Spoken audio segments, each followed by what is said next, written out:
이렇게 사람이 병이 들 것 같으면 좀 쉬고 싶고 좀 이렇게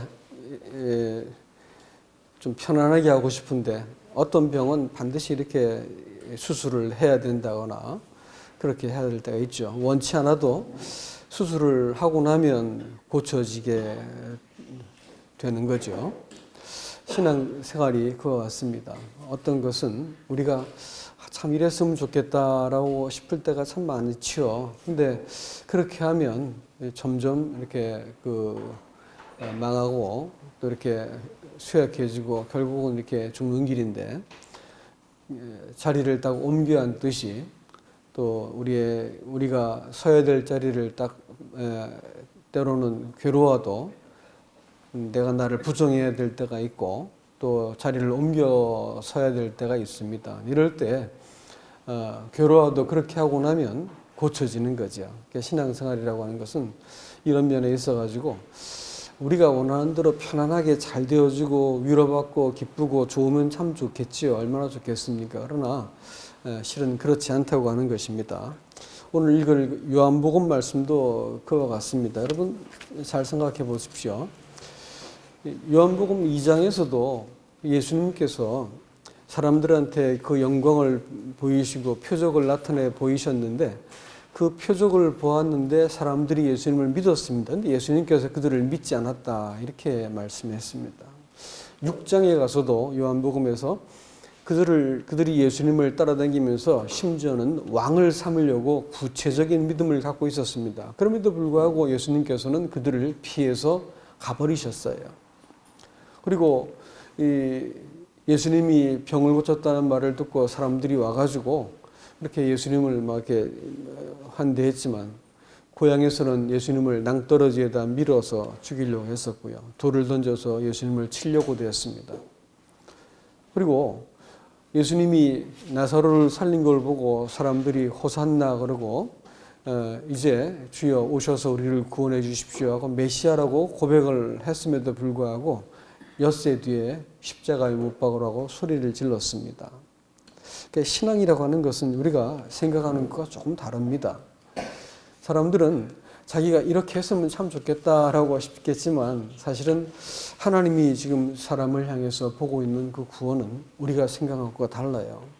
그냥 도와주시고 또 필요를 채워주시고 위로해주시고 죄 씻겨주면 참 좋은데, 그래서 천국 가면 참 좋은데 예수님께서는 사람의 죄가 되셔서 벌거벗김을 당하시고 침 뱉고 수염 뽑히고 뺨을 맞고 마침내 십자가에 죽으셔야만, 그 십자가를 견디셔야만 사람을 구원할 수 있고 또 그렇게 구원한 사람이 또 온전해지면 좋겠는데 온전하지 못하니까 주님은 평생 탄식하면서 그를 위해서 기도하시고 우리를 하나님 앞에서 바르게 세우는 겁니다. 그래서 여러분, 침례라는 것은 어떤 종교에서도 볼 수 없는 개념입니다.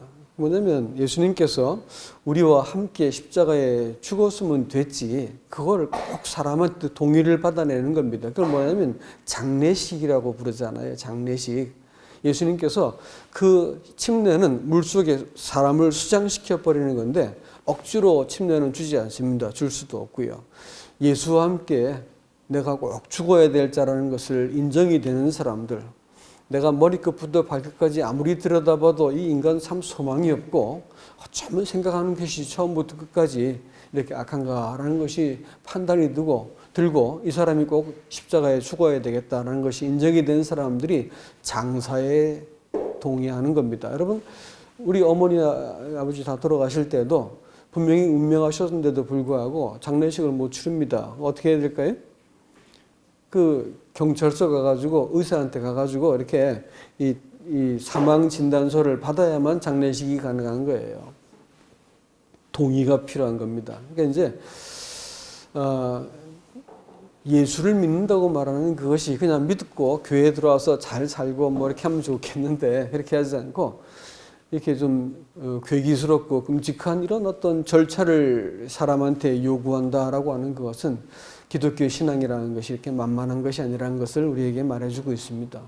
죽었다는 것을 내가 동의해야 한 그 장례식을 통해서만 신앙이 비로소 시작된다라고 하는 것을 우리가 꼭 기억하셔야 됩니다. 오늘 이 본문의 말씀, 오늘 읽어야 될 말씀을 조금 잠깐 제가 읽어드리고 31절에 이런 말이 있지. 이제 이 세상에 심판이 이르렀으니 이 세상의 임금이 쫓겨나리라. 내가 땅에서 들리면 모든 사람을 내게로 이끌겠노라 하시니. 이렇게 말씀하시면 자기가 어떠한 죽음으로 죽을 것을 보이심이라. 이렇게 해놓고 또 저 뒤에 가면 37절 보시면 36절 보시면 예수께서 이 말씀을 하시고 그들을 떠나가셔 숨으시니라. 이렇게 많은 표적을 그들 앞에서 행하셨으나 그를 믿지 아니하니 이는 선지자 이사야의 말씀을 이루려 하심이라. 주여 우리에게 들은 바를 누가 믿었으며 주의 팔이 누구에게 나타났나이까 하더라. 그들이 능히 믿지 못한 것은 이 때문이니 곧 이사야가 다시 일렀을 때 그들의 눈을 멀게 하시고 그들의 마음을 완고하게 하셨으니 이는 그들로 하여금 눈으로 보고 마음으로 깨닫고 돌이켜 내게 고침을 받지 못하게 하려 함이라 하였음이라. 이사야가 이렇게 말한 것은 주의 영광을 보고 주를 가리켜 말한 것이라. 그러나 관리 중에도 그를 믿는 자가 많되 바리새인들 때문에 드러나게 말하지 못하니 이는 출교를 당할까 두려워함이라. 그들은 사람의 영광을 하나님 영광보다 더 사랑하였더라. 예수님께서 세상에서 이렇게 이 땅에서 들리면 모든 사람을 내게로 이끌겠다 이렇게 말씀했습니다. 예수님이 이 땅에서 들렸습니다. 다시 말하면 세상 사람들의 이 죄를 위해서 세상의 죄를 위해서 죽으신 것이죠. 엄격히 말하면 세상 사람들의 죄를 다 담당하신 다음에 하나님이 예수님을 심판하신 것입니다. 다른 말로 하면 하나님은 세상을 심판하는 것이지요. 여러분 세상이라고 했는데 세상이라고 하는 말이 이게 이제 성경에서 말하는 세상이 뭐냐? 이것은요. 하나님이 지으신 이 만물을 말하는 것이 아니고요. 사람의 마음을 말하는 것입니다. 사람이 옳다고 여기고 믿고 취한 것이 바로 그 세상이거든요.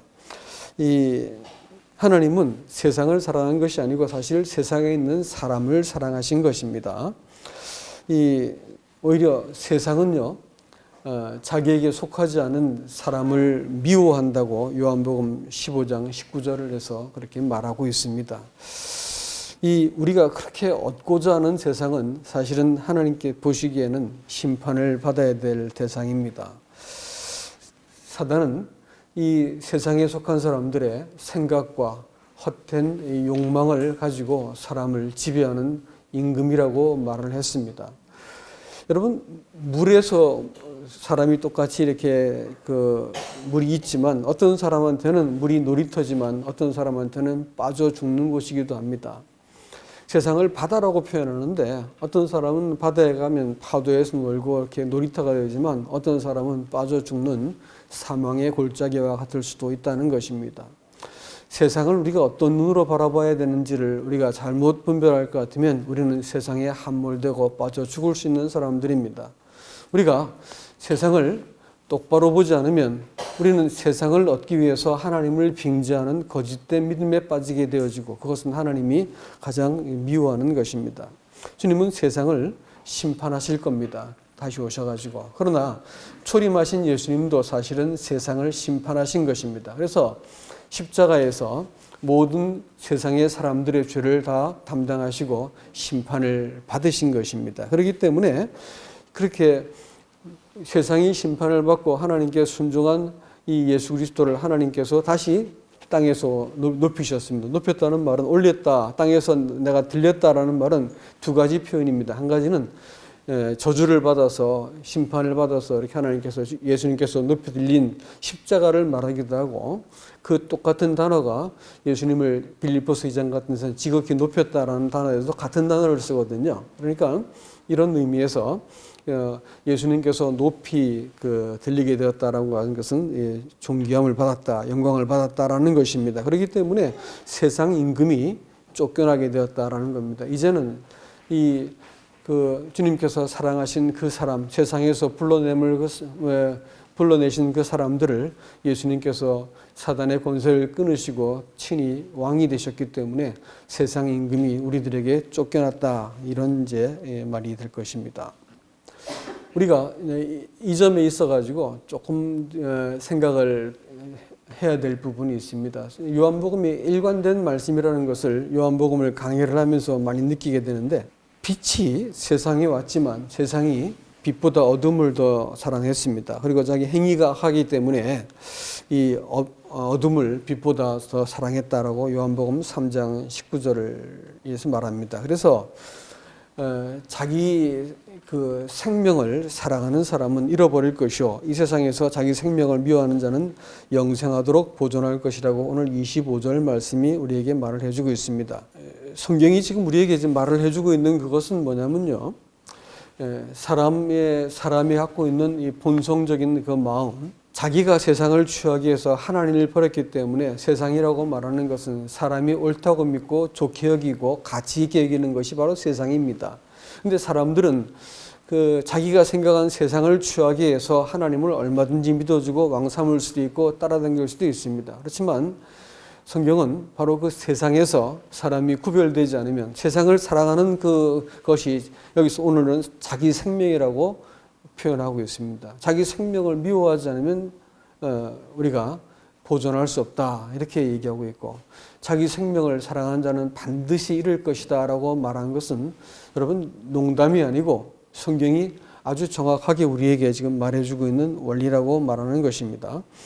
이 자기 생명이라고 하는 것은 이 세상과 세상에 있는 것을 사랑하는 생명이고 하나님의 사랑이 거하지 않는 심판받은 생명입니다. 그래서 요한일서 2장 15절 말씀에서도 하나님의 사랑이 이 세상을 사랑하면 하나님의 사랑이 가치 있지 않는다, 이렇게 엄중히 말을 하고 있습니다.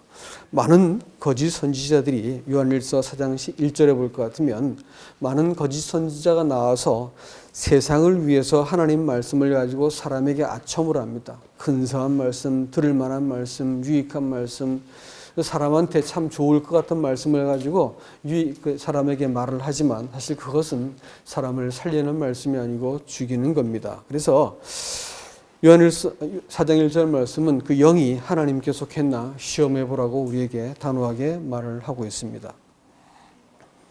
자기 생명을 사랑하는 사람은 결국 하나님의 아들을, 인자를 믿지 않고 거절했습니다. 여러분 요한복음 12장 말씀은 예수님의 공적 생애의 마지막 그 에필로그 같은 것입니다. 맨 마지막 정리를 하고 있는데 그 말씀 다 하고 나서 오늘 37절 말씀 볼 것 같으면 예수님께서 이 말씀을 하시고 그들에게서 떠나가서 숨었다, 이렇게 말을 했어요. 여러분 이게 굉장히 이상한 말 아닌가요? 말씀을 다 하시고 자기를 믿으라고, 빛 대신 당신을 믿으라고 말씀하시고 나서 숨어버렸어요. 이게 무슨 일일까요? 성경이 우리에게 지금 얘기해주고 있는 것은 자기를 섬기는 사람들, 세상을 사랑하고 세상에서 어떤 무엇인가 내가 되고 자기 실현을 하고 자기 만족을 구하고 자기를 이렇게 확장하기를 원하는 이런 그 사람들에게 있어서 예수님께서는 자신을 숨겼다는 것을 알 수가 있습니다. 그런데 이 말씀이 수동태로 되어 미완료형으로 되어 있습니다. 이것은 무슨 뜻이냐면 예수님이 숨은 게 아니고 하나님이 그를 숨기셨다는 말입니다. 숨겨지게 되었다는 뜻이니까요. 하나님께서 예수님을 그만 숨겨버렸다는 것입니다. 왜 숨겼을까요? 그것은 하나님께서 이사야의 말씀을 성취하기 위해서입니다. 이사야서 6장에 볼 것 같으면 누가 우리를 위해서 갈 거라면서 하나님께서 당신의 영광을 보여주신 이후에 이 이사야가 나를 보내소서 하고 가겠다 그러니까 하나님이 그를 보내시면서 뭐라냐면 오늘 우리가 읽었던 그 말씀을 그대로 하신 거예요. 그들의 눈을 멀게 하고 보지 못하게 해가지고 그들로 하여금 돌이켜 믿지 못하게 하라, 뭐 이렇게 하시기 위해서, 고치지 못하게 하려고 이사야를 보낸다라고 했습니다. 굉장히 이상한 말씀 아닌가요?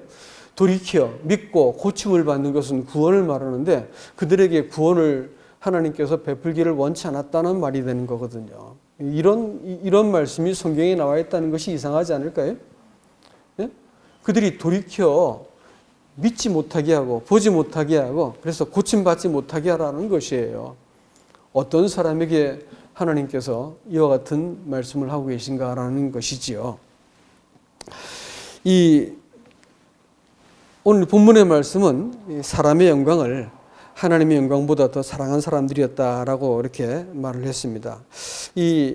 그들은 분명히 예수님께서 메시아인 걸 알아보고 호산나라고 불렀던 사람들이었습니다. 그럼에도 불구하고 가만히 보니까 예수를 믿는다라고 말할 것 같으면 결국은 자기를 부인해야 된다는 것을 알게 됩니다. 예수님께서 지난 시간 말씀드린 것처럼 하늘의 밀이 떨어져 죽지 않으면 살지 못한다라고 말하고 이와 같이 너희도 동일하게 자기 생명을 이렇게 사랑하는 자는 잃어버린다라고 말씀을 하고 있습니다. 여러분 이 말씀이 성경에서 이렇게 아주 엄중하게 우리에게 말하고 있다고 말하는 것은 그랬으면 좋겠다, 그럴 수 있지 그런 말이 아닙니다. 그렇게 하지 않으면 반드시 망하고 반드시 죽는다는 말이기 때문에 그래서 이 복음이 어려운 거고 우리가 이 말씀을 우리가 엄중히 받아야 된다라는 것이죠.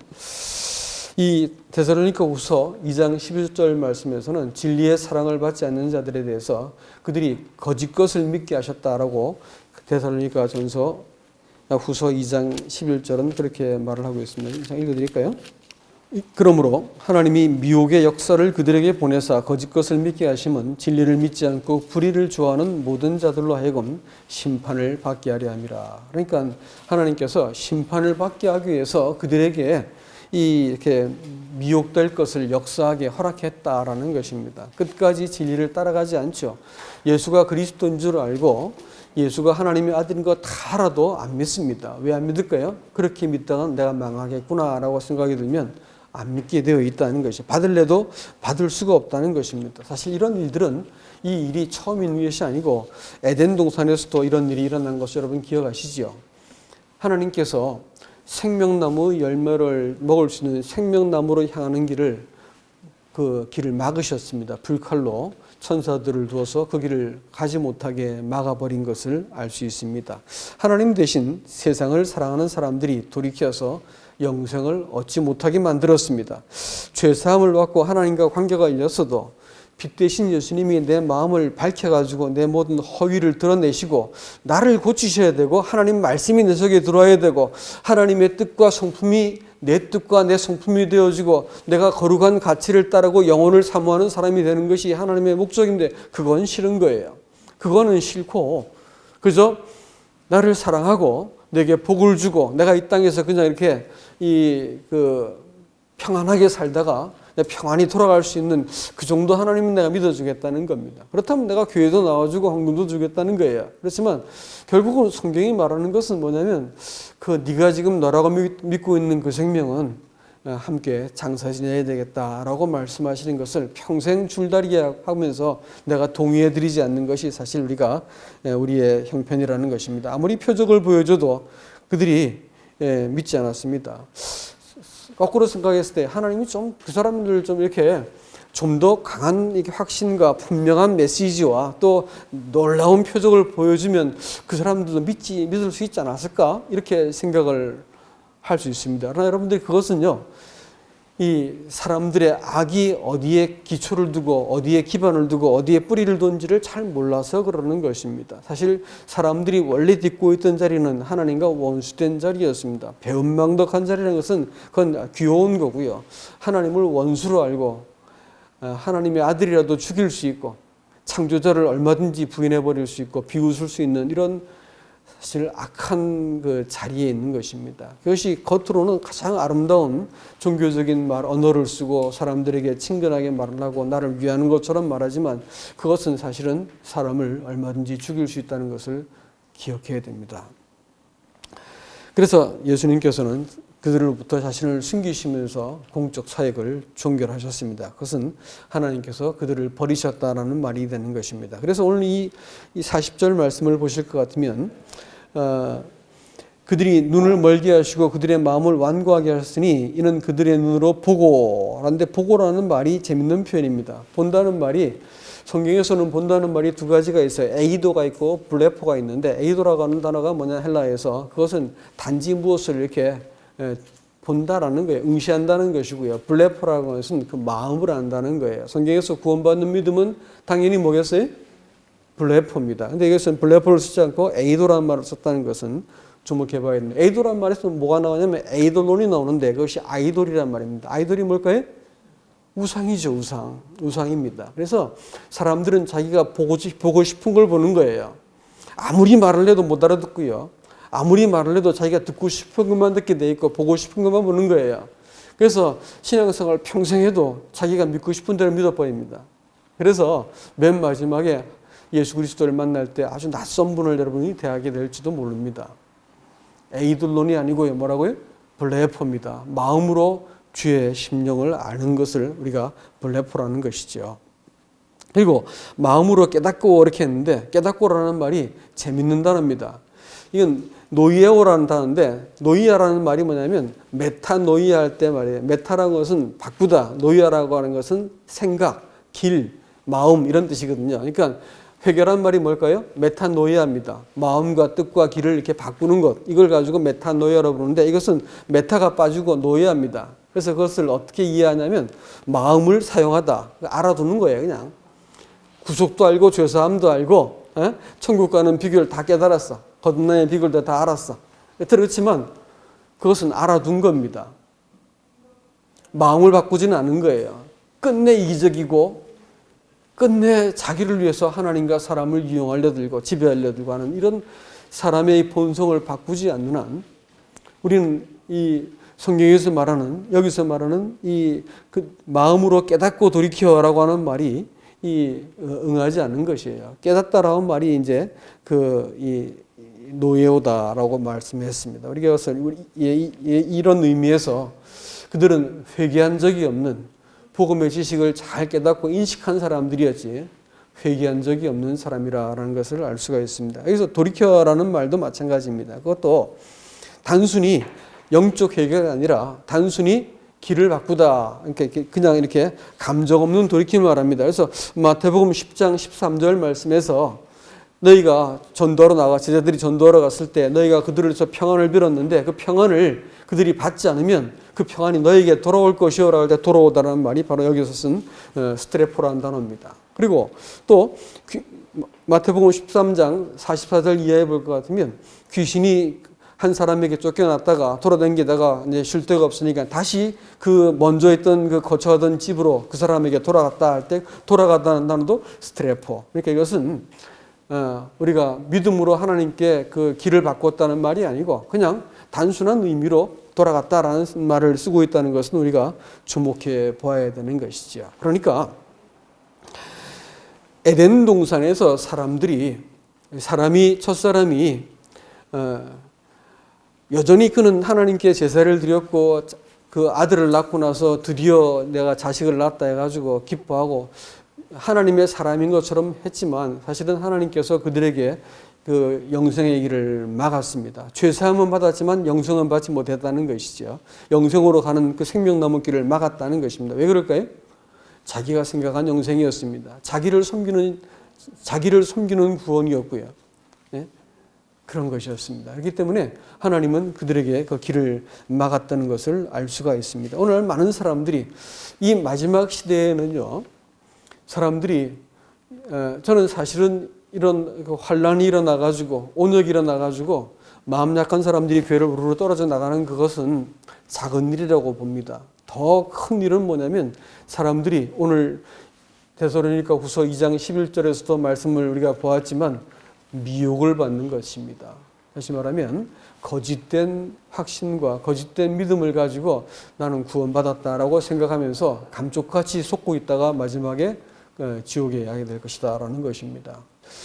라오디게아 교회에서도 분명하게 나는 부족한 것이 없다라고 말했으니까 영적으로, 물질적으로 아무것도 부족한 것이 없고 지식으로, 영적인 체험으로 또 무엇인 다 부족한 것이 없는 놀라운 그 어떤 그 상태에 있을 것입니다. 그렇지만 예수님께서는 내가 문 밖에 있다라고 말을 하고 있다는 것을 주목해야 됩니다. 마지막 시대의 신앙은 뭐냐면 이 사람들을 속여서 내가 구원받고 있다 해가지고 이 사망의 잠을 자면서도 확신만 갖고 있는 이상한 신자들이 양산될 것이라는 것을 우리가 알 수가 있다는 것입니다. 여러분, 성경이 제가 말씀드린 일관된 얘기를 계속하고 있어요. 민수기를 보더라도 민수기 14장을 이렇게 볼 것 같으면 한번 보세요. 애굽에서 나와가지고 2년 만에 도착한 가나안을 눈앞에 본 자리에서 그들이 믿음으로 들어가지 못했어요. 어떻게 했을까요? 그들이 돌이켜 광야로 들어가는데 그 광야는 어떤 곳이었을까요? 그들이 죽는 곳이었어요. 그들이 40년간 방황하다가 걷다가 다 죽을 자리가 광야인데 그 길로 돌이키는 것을 한번 생각해 보세요. 눈물을 흘리고 통곡을 해도 소용이 없습니다. 돌아가야 되는 거예요. 그래서 광야길을 걷는데 걸어가지고 소망이 있으면 좋겠는데 걷다가 어떻게 되는 거죠? 다 죽는 거예요. 죽는 자리가 바로 광야길이었습니다. 누가 사는 거죠? 그 사람들 말고, 옛사람들 말고 누가 살아나야 되는 거예요?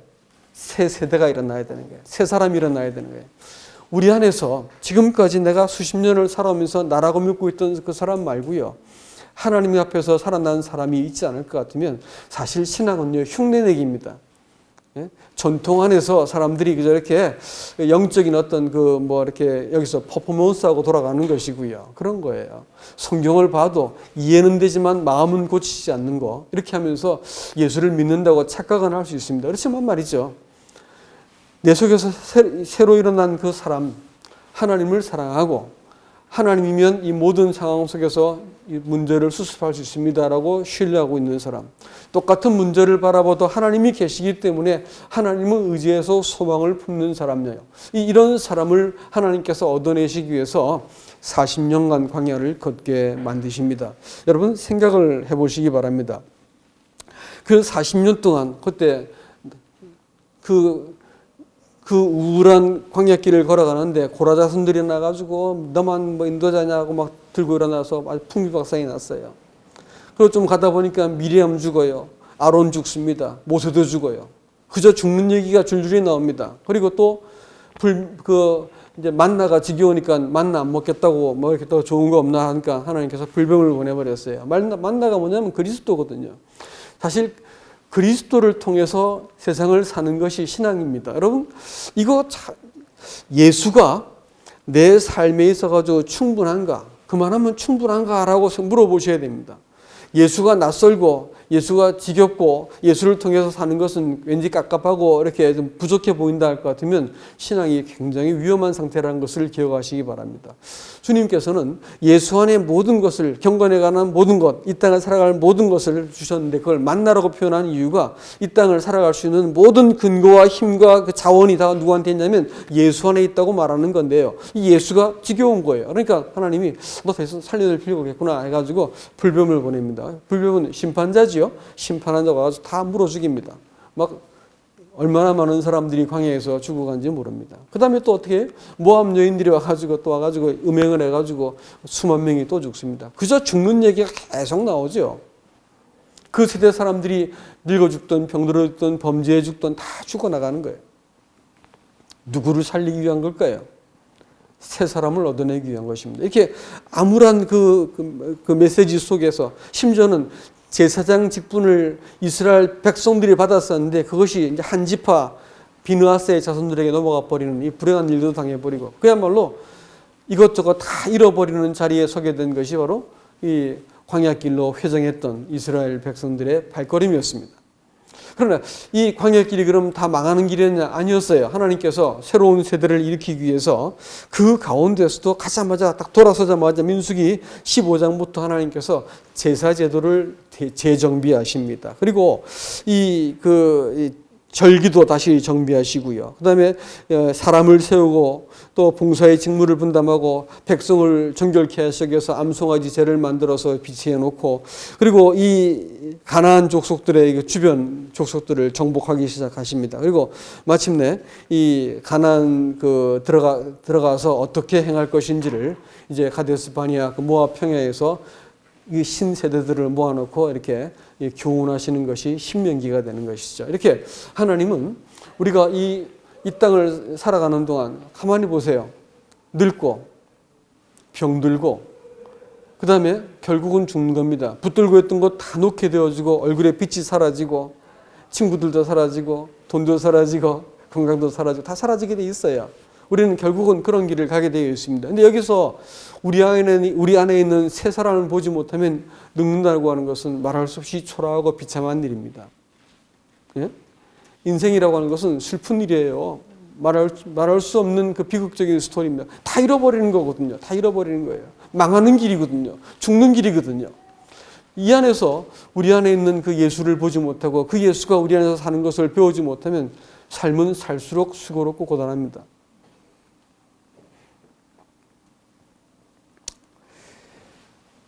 그래서 예수를 믿는 것은 처음부터 장례식 치르고 믿는 겁니다. 네가 누군지를 잘 알아라. 네가 어디에 서야 되는지를 잘 알아라. 그거 사람한테 각인시켜 주시고 매주일마다 떡과 잔을 떼면서 너 네 건 줄 알았지? 넌 내 몸이야. 라고 말씀해 줍니다. 사람의 죄가 더 이상 벗어나지 못하도록 피가, 그 보배로운 피가, 그 은혜의 약속이 우리를 덮고 절대로 언약을 바꿀 수 없도록 매주일마다 우리에게 기억나게 만들어 주십니다. 그건 네가 너라고 믿어왔던 거 그거 빨리 장사 지내는 거 빨리 동의해라.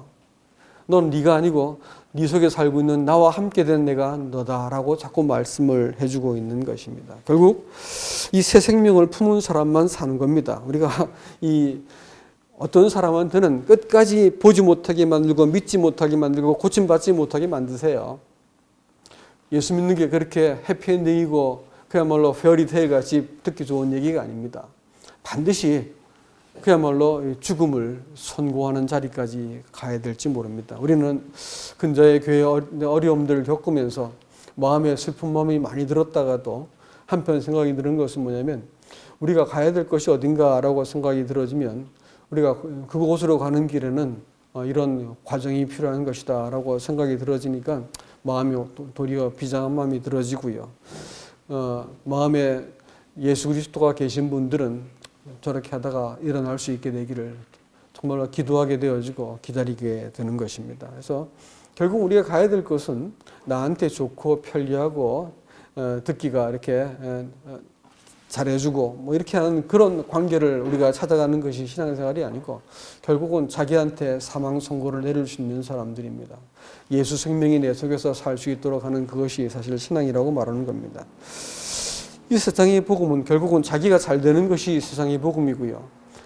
성경에서 말하는 복음은 내가 망하는 길이고 약해지는 정도가 아니고 죽어야 되는 길입니다. 그래서 예수님께서 이 살리는 것은 영이니 육체는 육은 무익하다라고 말씀하신 다음에 싹 돌아보시면서 제자들에게 뭐라고 말씀하시냐면 너희도 가려느냐라고 물었습니다. 우리는 이 질문 앞에서 대답을 해야 됩니다. 너희도 가려느냐? 우리가 하나님 앞에서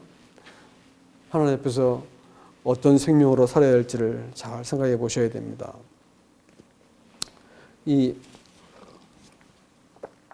본문을 다 읽지 않았지만 이 12장 마지막에서는 나를 믿는 자는 나를 믿는 것이 아니요 나를 보내신 이를 믿는 것이며 44절입니다. 나를 보내신 자는 나를 보내신 이를 보는 것이다.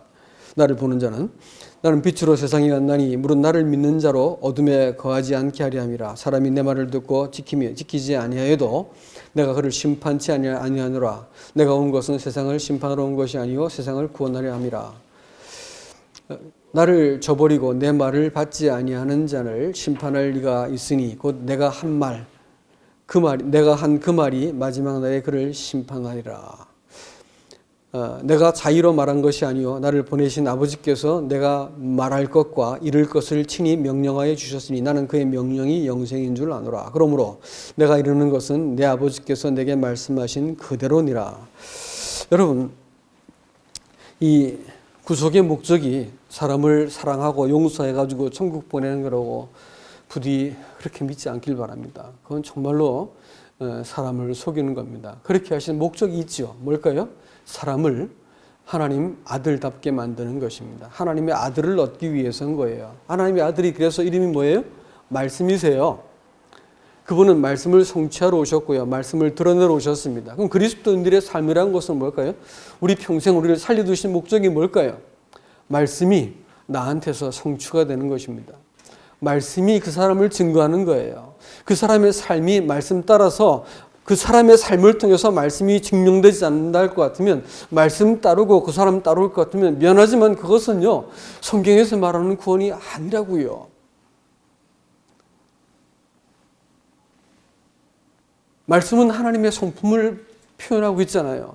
우리가 그리스도인다워지는 것, 그리스도다워지는 그것이 하나님의 구원의 목적이기 때문에 이 비루하고 부패하고 냄새나는 인생을 견디고 또 교정하셔가지고 하나님이 원하시는 사람을 하나님의 그 창조의 목적과 형상대로 사람을 빚어내시는 것을 위해서 지금도 성령은 말할 수 없이 탄식하고 기도하고 계신 것입니다.